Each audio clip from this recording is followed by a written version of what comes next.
Technologic, Technologic. Buy it, use it, break it, fix it, trash it, change it, mail, upgrade it, chart it, point it, zoom it, press it, snap it, work it, quick erase it, write it.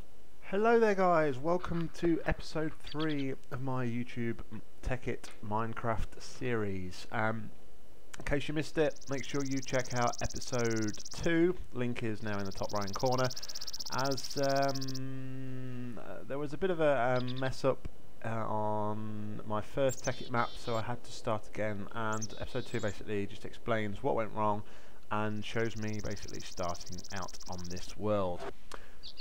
Anyway guys, we are here at the minute. This is my house, and this is a little sky deck I put together just where I can come and basically chill out. I need to put some chairs and tables and furniture and bits and pieces up here as well to make it a bit more homely. So let's go down into my house, which is down here, and the sky deck leads straight into my bedroom, which you can see is pretty sparse at the minute. I've only got a bed here, as I've been focusing my attentions on other things for the moment. So it's now a 3-story house.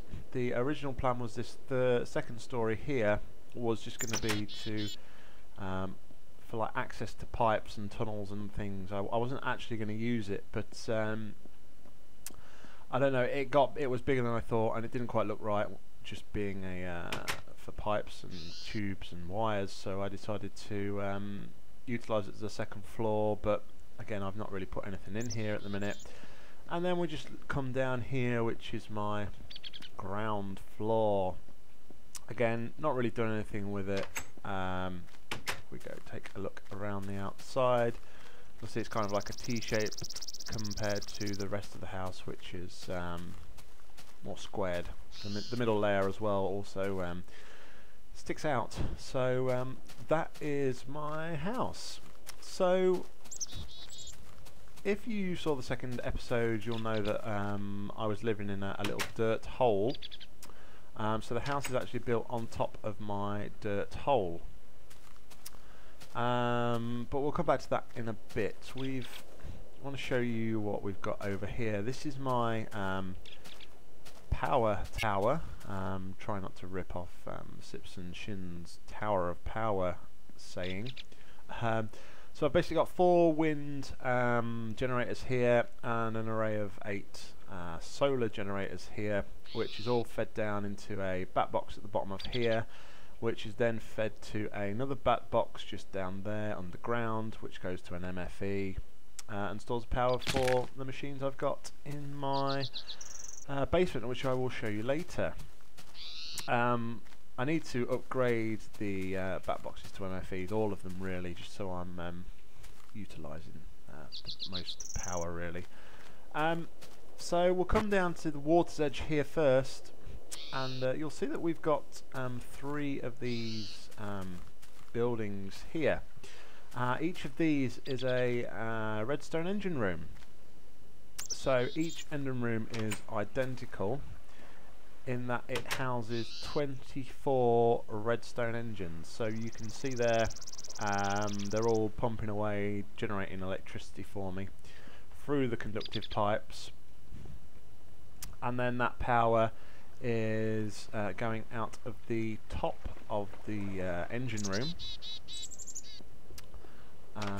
and as you can see there, the power comes down here. That one goes underground and then meets here, meets these 2 pipes here, which then travels further underground and comes into my quarry here, and this is what is powering my quarry. So as you can see, if you saw my first episode of Tekkit, you'll know that on my previous quarry I was running with a 48 redstone engine setup.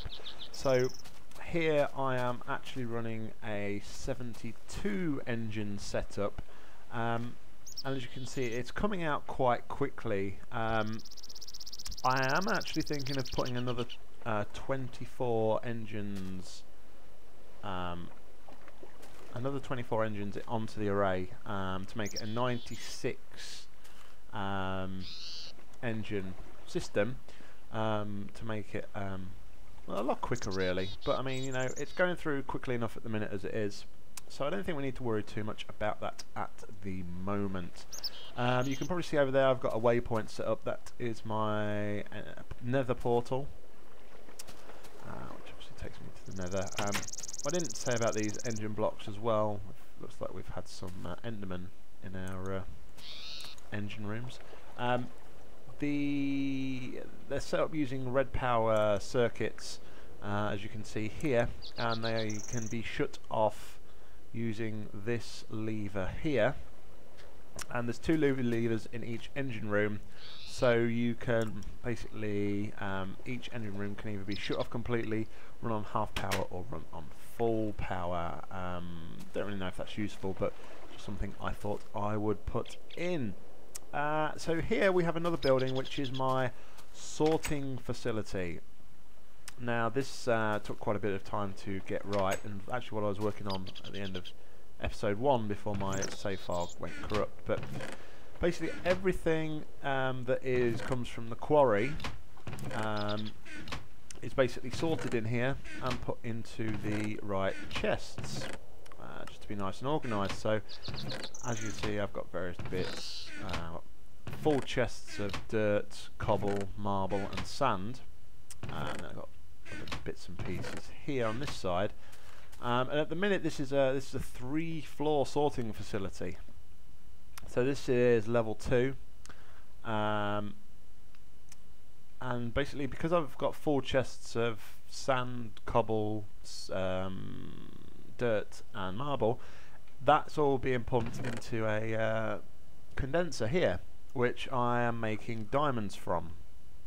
So that just happily plods along, making diamonds for me, which is pretty cool.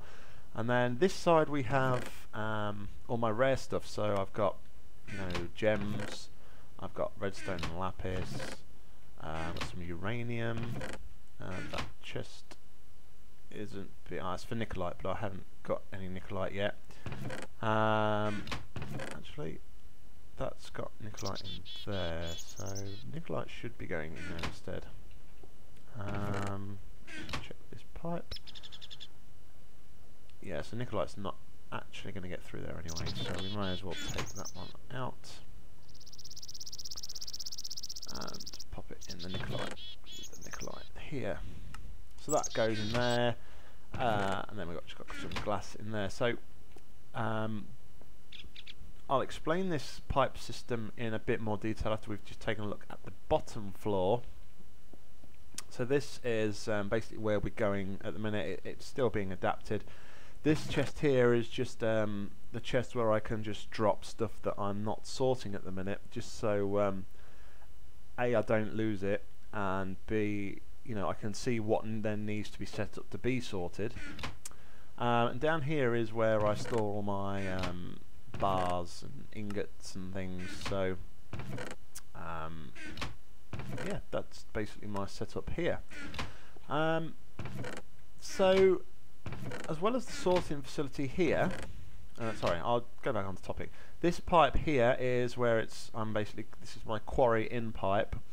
I've got a couple of these as well. These are just drop boxes where if I've got some crap in my inventory and I just, you know, I need to go in the right chest, I can just basically chuck it in here, and then it will feed back into my main sorting pipe up there, and then it will get sorted into the correct place here. So I'll probably, just to show you guys while we're here, I'll take all that tin, I'll take a half stack of copper, and then I'll take some iron ingots as well. So we can basically just chuck all this in here, and we've got a redstone engine there at the back that's pumping the wooden pipe, which basically sends it up here into all of this stuff here, and it will basically get sorted and go back into the chests.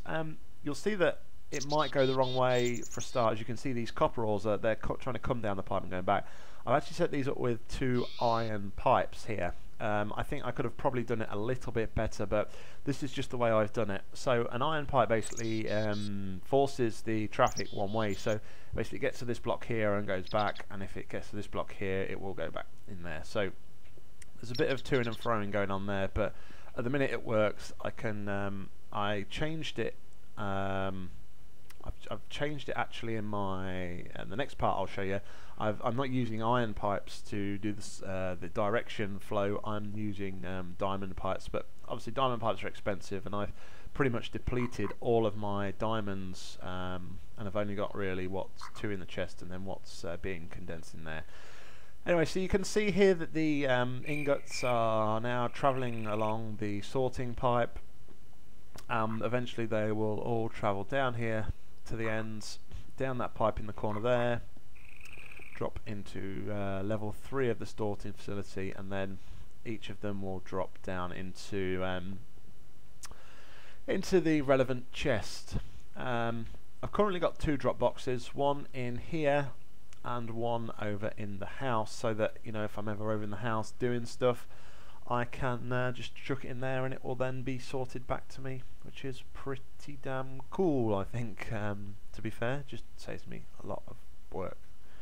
Not that I'm lazy or anything, of course. But yeah, so that's still travelling down there.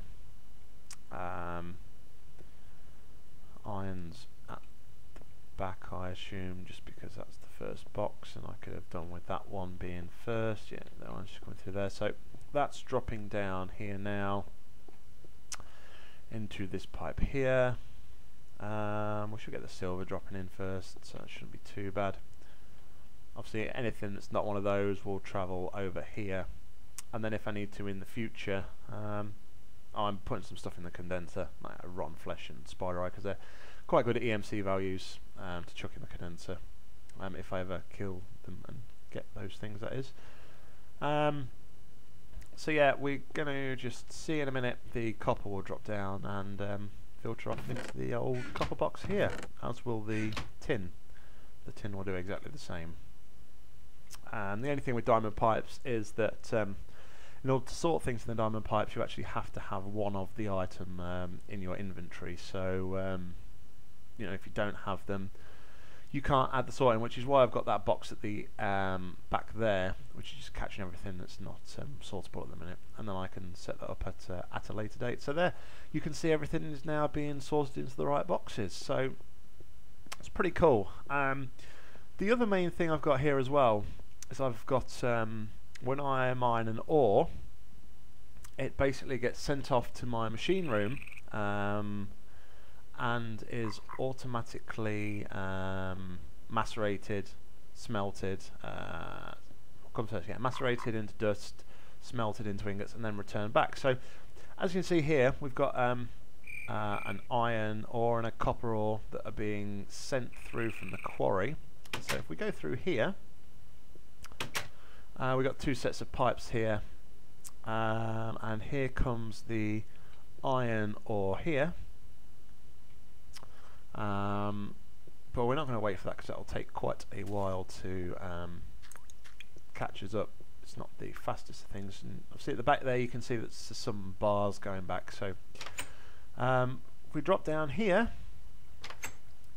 this is our machine room, which is actually the basement where we first set up shelter for the evening, basically, on that first episode, or second episode of our new map. So what basically happens is our ores come in and drop in here.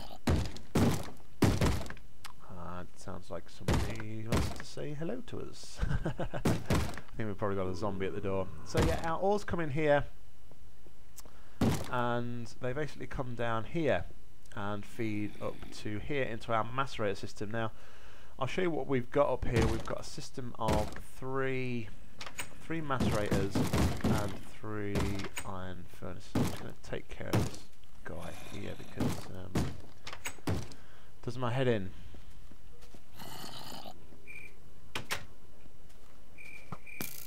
And there wasn't actually a zombie there, so we'll just ignore it for now. So yeah, we've got a system here because before I set this up, I had loads of ores that needed to be macerated and furnaced.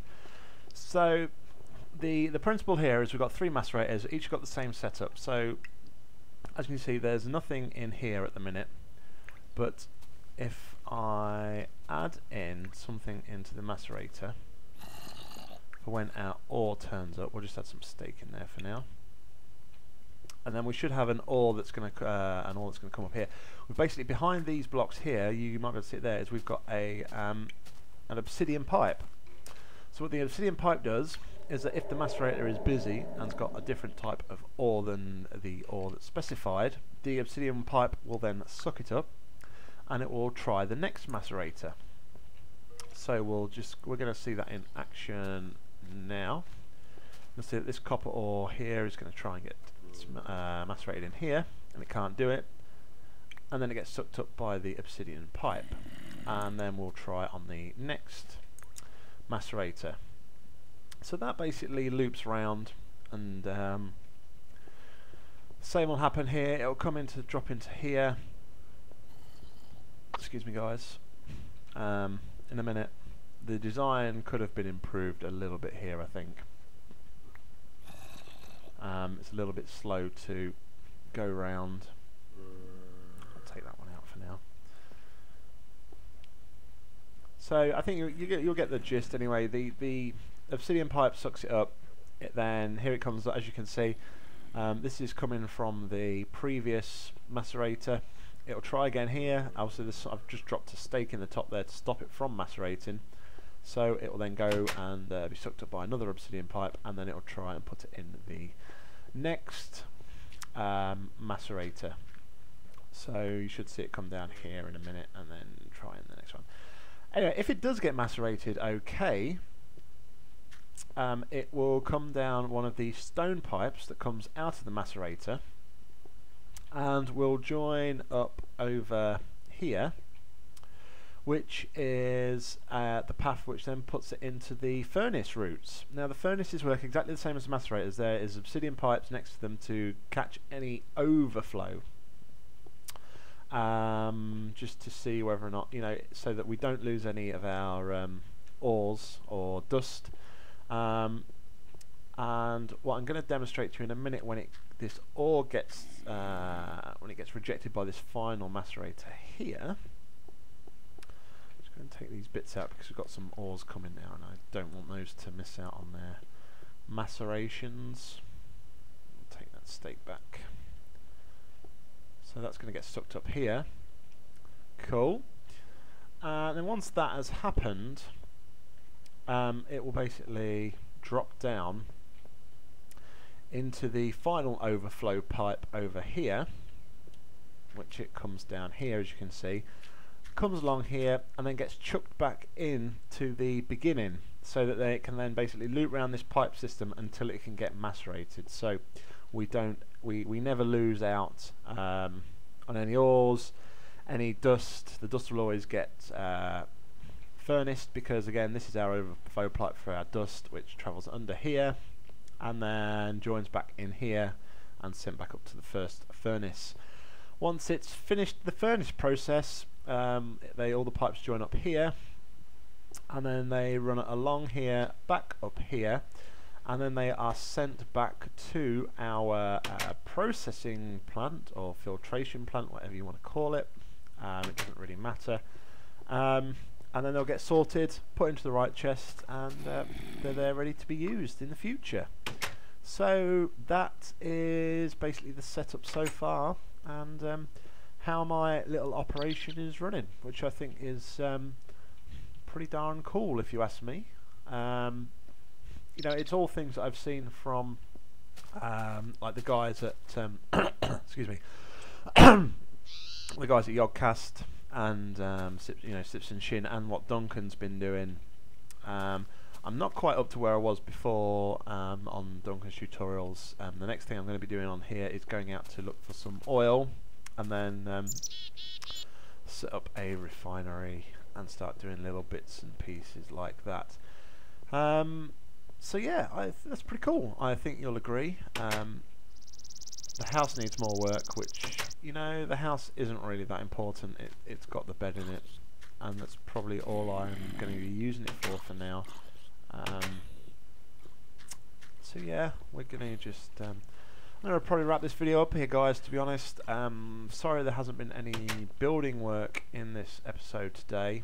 I'll try and get the turnaround on the next episode a bit quicker and get something else done for you. Oh, actually, quickly, before I wrap this up as well, I've not really had proper chance to use it yet, but I've also created a destruction catalyst, which is pretty cool.